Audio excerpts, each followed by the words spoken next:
2024 లేదా 25లో డిగ్రీ లేదా బీటెక్ చదివారా? సాఫ్ట్‌వేర్ జాబ్ కోసం ఎదురు చూస్తున్నారా? అయితే కోడ్‌జ్ఞాన్ 100 డేస్ కోర్సులో చేరండి. జాబ్ సాధించండి. నమస్కారం అలగరి రవీంద్రనాథ్ గారు. నమస్తే అండి. యాంకర్ స్వేచ్ఛ గారు ఎవరైతే ఉన్నారో మనందరికీ కూడా చాలా పరిచయం ఉన్న వ్యక్తి అని చెప్పొచ్చు. కానీ నిన్న సడన్‌గా ఆవిడ సూసైడ్ చేసుకోవడం, ఆ న్యూస్ విన్న తర్వాత నాకెలా షాక్ అయిందో ప్రతి ఒక్కరికి కూడా అలానే అనిపించింది అని చెప్పొచ్చు. అండ్ అందులో భాగంగానే ఎవరైతే పూర్ణచందర్ ఉన్నారో తనే కారణమని ఇటు తల్లి, కూతురు, తండ్రి వీరు ముగ్గురు కూడా అదే పేరుని మెన్షన్ చేయడం చూస్తున్నాం. అండ్ ఇంకో వైపు చూస్తే తను అజ్ఞాతంలోకి వెళ్ళిపోయాడు అన్న వార్తలు కూడా మనం వింటూ ఉన్నాం. అసలు ఎవరు ఈ పూర్ణచందర్? ఇందులో ఈయన యొక్క పాత్ర ఏ విధంగా ఉంది? స్వేచ్ఛ గారి యొక్క అమ్మాయి ఆ డాక్టర్ 8థ్, 9థ్ క్లాస్ అవుతుందనుకుంటాను. నిన్న ఆమె మాట్లాడుతూ ఒక విషయం కీలకమైన విషయాన్ని కూడా చెప్పడం జరిగింది. మా మదర్ చనిపోవడానికి ప్రధాన కారణం పూర్ణచందర్ అన్నటువంటి ఈ వ్యక్తి అని ఆవిడ ఖరాఖండిగా చెప్పడం జరిగింది. ఇదే విషయాన్ని ఈ స్వేచ్ఛ వాళ్ళ యొక్క ఫాదర్ కూడా చెప్పారు. వాళ్ళ మదర్ కూడా చెప్తున్నారు. ఎందుకు ఈ అబ్బాయితోటి ఈ పూర్ణచంద్ర అనే పేరు ఎందుకు ఇక్కడ మిస్టేక్స్‌గా మనకు వినిపిస్తుంది అంటే, గడిచిన 4-5 ఇయర్స్ పాటు ఈ స్వేచ్ఛ, ఈ యాంకర్ స్వేచ్ఛ అయితే ఎవరైతే ఉన్నారో, ఈమె అతనితోటి లివ్ ఇన్ రిలేషన్‌షిప్‌లో ఉన్నట్టుగా అందరూ కన్ఫర్మ్ చేస్తున్నారు. అటు ఫాదరు, మదరు, డాటర్ కూడా.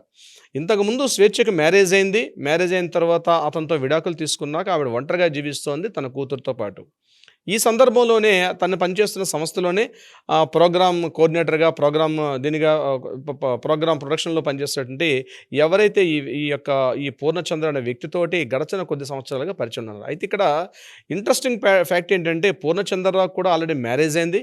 తనకి కూడా భార్య, పిల్లలు కూడా ఉన్నారు. కానీ ఈ అమ్మాయిని ఎవరైతే స్వేచ్ఛ ఇప్పుడు చనిపోయినటువంటి మృతురాలు ఎవరైతే ఉన్నారో ఈమెని కంప్లీట్‌గా మనిద్దరం కలిసి పెళ్లి చేసుకుందాం, మనం కలిసి వేరే కాపురం చేద్దాం. ఎందుకంటే నాకున్నటువంటి నా భార్యతో నాకు సత్సంబంధాలు లేవు. నేను ఆమెకి డివోర్స్ ఇచ్చేస్తాను అని చెప్తూ ఈ అమ్మాయిని కంప్లీట్‌గా ట్రాప్ చేసినట్టుగా తెలుస్తోంది. ఎందుకు ఈ విషయం కన్ఫర్మ్ చేస్తున్నామంటే చనిపోయిన తర్వాత ఈ అమ్మాయి కూడా అతనికి ఫోన్ చేసింది. మా మదర్ ఇట్లా చనిపోయారు. ఇంతకుముందు కూడా ఒకసారి ప్రయత్నం చేసినప్పుడట ఇట్లని ఈ సంఘటన జరగంగానే ఇమ్మీడియేట్‌గా పూర్ణచంద్రరావుకి ఇన్ఫార్మ్ చేసి చెప్పడం కూడా జరిగింది. అంటే ఈ పూర్ణచంద్రరావు అనే వ్యక్తి ఇక్కడ కీలకంగా మారాడు. అంటే ఈ ఇష్యూలో పేరెంట్స్, పిల్లలు అందరూ ఈ పాప కూడా మొత్తం ఫ్యామిలీలో ఒక ఒక ఒక మెంబర్‌గానే గడిచిన కొద్ది రోజులుగా తిరుగుతున్నాడు ఈ పూర్ణచంద్రరావు నాయక్ అన్నటువంటి ఈ అబ్బాయి. అయితే ఇక్కడ విషయం ఏంటి, కేవలం ఈ ఒక్క వ్యక్తితో కాకుండా ఈమెకి పూర్ణచంద్రరావుకి మరికొంతమంది స్త్రీలతో కూడా పరిచయాలు ఉండగా తెలిసిందని కూడా మనకు కొన్ని విషయాల ద్వారా తెలుస్తోంది. అందువల్ల ఈమె టార్చర్ భరించలేకపోతుంది. ఏ స్త్రీ కూడా ఇంకొక అమ్మాయితో రిలేషన్‌షిప్‌లో ఉన్నారంటే ఏ ఒక్క స్త్రీ కూడా అది డైజెస్ట్ చేసుకునే పరిస్థితి చాలా తక్కువ. ఈ అబ్బాయికి రకరకాలు ఉన్నాయని.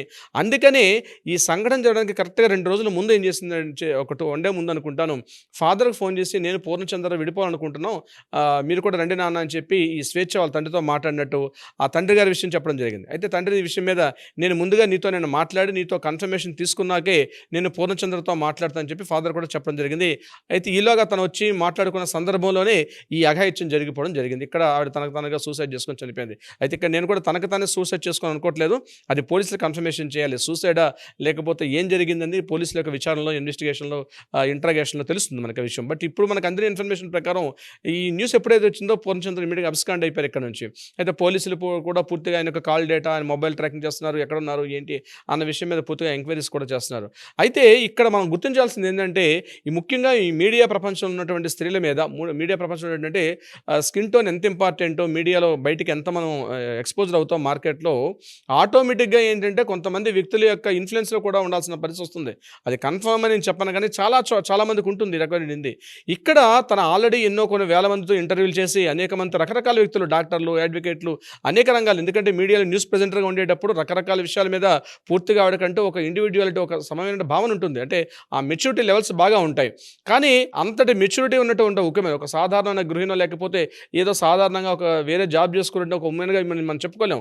ఈమె ఆల్రెడీ సోషల్లో ప్రతి టీవీలో అంటే ఎలా అయిపోయారంటే ప్రతి ఒక్క వ్యక్తి 2 తెలుగు రాష్ట్రాల్లో కూడా ఎప్పుడైతే న్యూస్ మీడియా ప్రపంచంలో ఉన్నటువంటి యాంకర్స్కి ఏం చేస్తారంటే ప్రతి ఒక్క ఫ్యామిలీ కూడా ఓన్ చేసేసుకుంటారు. ఈమె మా ఫ్యామిలీ మెంబరు.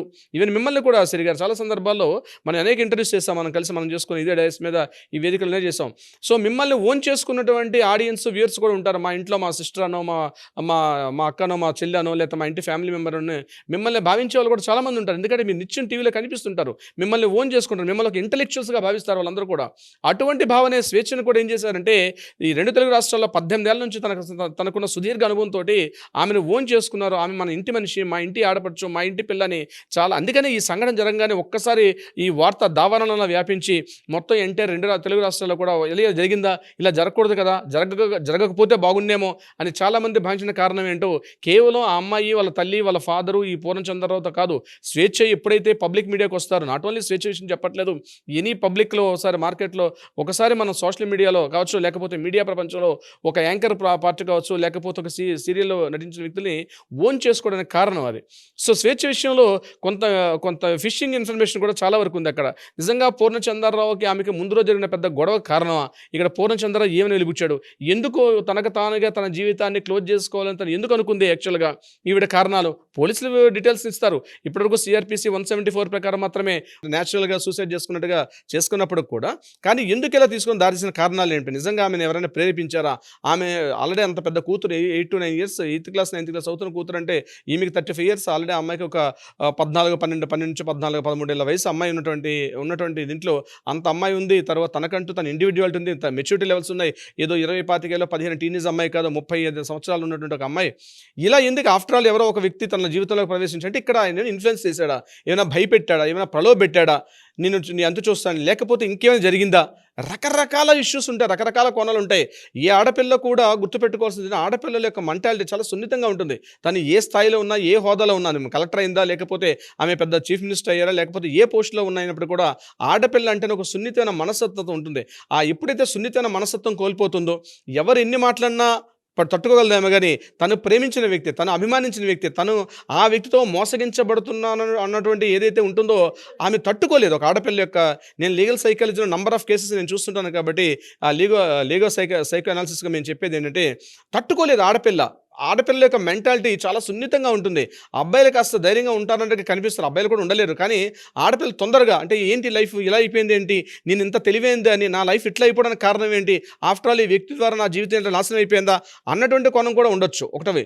రెండోది, ఆ వ్యక్తి ఏమైనా భయపెట్టి, ప్రలోభపెట్టి, లేకపోతే అంతు చూస్తాను ఇతరత్ర ఏమైనా కారణాలు ఏమైనా ఉన్నాయా, లేక ఇది కాకుండా మూడో వ్యక్తి ఉంది. ఎందుకంటే ఆ పూర్ణచంద్రరావు అనే వ్యక్తికి ఒక పార్టీకి సంబంధించిన వ్యక్తులతోటి సత్సంబంధం ఉన్నట్టుగా కూడా మీడియాలో వార్తలు అనిపిస్తున్నాయి. ఏమైనా ఆ రకంగా ఏమైనా ఇన్ఫ్లుయెన్స్ ఉందా, ఏమి జరిగింది, మిస్టీరియస్ ఏంటన్నది ముందుగా ఆ పోలీసుల విచారణ ఏంటంటే కాల్ డేటా తీసుకుంటారు, మెయిల్స్, ఆమె సోషల్ మీడియా అకౌంట్స్, లాస్ట్లో ఆవిడ సోషల్ మీడియా పోస్ట్ కూడా పెట్టడం జరిగింది. బట్ అక్కడ ఏ మెసేజ్ ఇవ్వకుండా జస్ట్ హ్యాష్ ఇచ్చుకుంటూ ఆమె వెళ్ళిపోయింది. సో అక్కడ ఎందుకు అలా పెట్టాల్సి వచ్చింది? ఇక్కడ పాప కనిపిస్తుంది కదా, ఏదైనా ఎంత పెద్ద భర్త అపకారం చేసినా, మొత్తం మోసం చేసినా భరిస్తారు. ఎందుకంటే పిల్లల్ని చూసినటువంటి తల్లి యొక్క మనస్తత్వం మారిపోతుంది. కానీ అంత తన ఎత్తుకొచ్చినటువంటి కూతురును కూడా చూసి ఆమె ఎందుకు ఈ రకమైన అకృత్యానికి పాల్పడింది, ఇది చాలామంది డైజెస్ట్ చేసుకోలేకపోతున్నారు. బట్ ఏదైనప్పుడు కూడా పూర్ణచంద్రరావు యొక్క చుట్టూ ఉచ్చు బిగుస్తున్నట్టుగా, ఒక పూర్ణచంద్రరావు చుట్టూ ఉచ్చు బిగుస్తున్నట్టుగా మాత్రం మనకు తెలుస్తుంది. ఆయన చేసిన యాక్టివిటీస్ ఏంటి, ఎక్కడెక్కడ తిరిగాను, ముందు రోజు ఏం జరిగింది, ఎక్కడెక్కడ డిస్కషన్ జరిగింది. ఎందుకంటే నాట్ ఓన్లీ అక్కడ ఆగదు, వీళ్ళ ఫ్రెండ్ సర్కిల్ అందరినీ కూడా ఇంటరాగేషన్ చేస్తారు ఈ విషయం మీద. సో డెఫినెట్గా ఏదేమైనప్పుడు కూడా స్వేచ్ఛ యొక్క మరణం ఈరోజు మనకి ఏదో జరిగిందో మనం వింటున్నామో, జరగకుండా ఉండాల్సింది. ఆమెకు ఉన్నటువంటి అనుభవంతో ఆమెను ఎక్కడో ఒక కౌన్సిలింగ్కో, లేకపోతే ఒక రీహాబిలిటేషన్ సెంటర్కో ఎక్కడికో వెళ్ళి కాస్త కౌన్సిలింగ్ తీసుకొని కొంత డిప్రెషన్ నుంచి బయటకు వచ్చి తన యాక్టివిటీలో పడితే ఖచ్చితంగా తన మైండ్ సెట్ మారేదేమో. బట్ ఒక అపార అనుభవం ఉన్నటువంటి ఒక వ్యక్తి, ఒక నాలెడ్జబుల్ పర్సన్, ఒక ఇంటలెక్చువల్, ఇలా ఆమెకు రైటర్ అని కూడా చెప్తున్నారు. సో ఇటువంటి ఒక వ్యక్తి ఈ రకమైనటువంటి సిచ్యువేషన్ దిగడం అనేది ఎవరు కూడా యాక్సెప్ట్ చేసుకోలేకపోతున్నాం, డైజెస్ట్ చేసుకోలేకపోతున్నాం. పూర్ణచంద్రరావు మీడియాకు పోలీసులు దొరకాలి, పోలీస్ ఇంటరాగేషన్లో మరికొన్ని విస్తుగొలిపే విషయాలు బయటకు రావచ్చని అయితే మనం అనుకుంటున్నాం. బట్ ఆయన ప్రయత్నాలు ఆయన చేస్తుండొచ్చు. బట్ ఏదేమైనప్పుడు కూడా పూర్ణచంద్రరావుని ఇమీడియట్గా పట్టుకుంటే తప్ప ఈ విషయం అనేది ఒక కొలుక్కొచ్చే అవకాశం ఉండదు. సిరిగారు ట్రూ సార్, మీరు అన్నట్టుగానే పూర్ణచంద్ర దొరికిన తర్వాతనే మనకు ఈ ఇన్సిడెంట్కి సంబంధించి ఒక క్లారిటీ వచ్చే అవకాశం అయితే కనిపిస్తుంది. చూద్దాం నెక్స్ట్ అప్డేట్స్ ఏ విధంగా ఉండబోతున్నాయని. Anyways thank you sir, thank you so much. Thank you so much సిరిగారు. సుమన్ టీవీలో మీ పర్సనల్ అండ్ బిజినెస్ ప్రమోషన్స్ కోసం కింది నెంబర్కి కాంటాక్ట్ చేయండి.